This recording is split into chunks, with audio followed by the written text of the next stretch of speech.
Bonjour. Jésus insistait beaucoup sur l'importance de la foi. Pourquoi? Eh bien, tout simplement, me semble-t-il, parce que quand on n'a pas la foi, pour ceux qui n'ont pas la foi, effectivement, c'est comme si Dieu n'existait pas. Donc, il existe pour ceux qui ont la foi et pas pour les autres. Et ça change tout. Parce que ceux qui refusent de faire entrer son existence dans leur vie, eh bien, en ont toutes les conséquences négatives.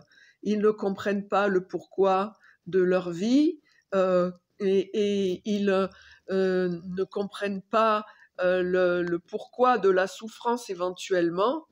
Et donc, ils sont complètement désarmés.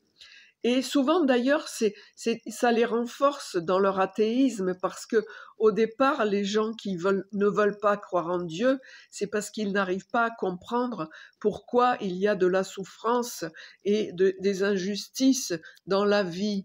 Mais ils ne comprennent pas que c'est la conséquence de la totale liberté que Dieu nous laisse. S'il commençait ici-bas à récompenser les bons et à punir les méchants, on ne serait plus que des marionnettes dans ses mains. Donc c'est pas le but de ce à quoi il veut arriver. Il veut que nous arrivions par nous-mêmes à le comprendre, à l'aimer, à le servir, et pas par la peur de la sanction qui pourrait éventuellement tomber.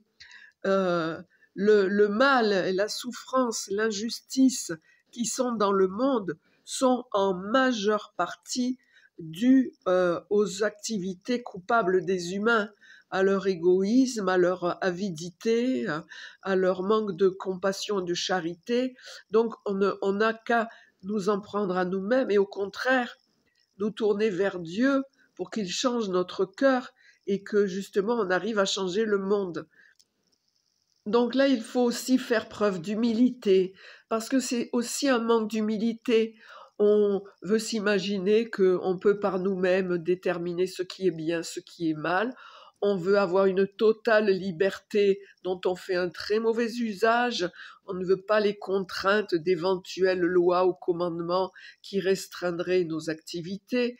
Donc tout ça, ça fait qu'on tombe dans l'athéisme.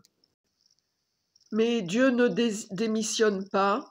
Dès qu'il trouve une petite brèche, une petite faille dans le cœur de ceux qui le rejettent pour arriver à leur faire entrevoir la lumière, il le fait. Et justement, on voit sur Internet de merveilleux témoignages de gens qui étaient dans la négation, qui étaient sur des voies où ils se perdaient.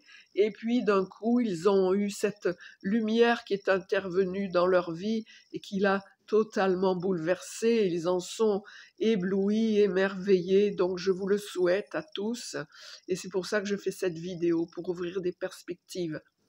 À bientôt, que Dieu vous bénisse, et n'oubliez pas de liker et de commenter pour éventuellement que cette vidéo puisse parvenir à des gens qui en ont besoin. Je vous remercie, au revoir et à bientôt.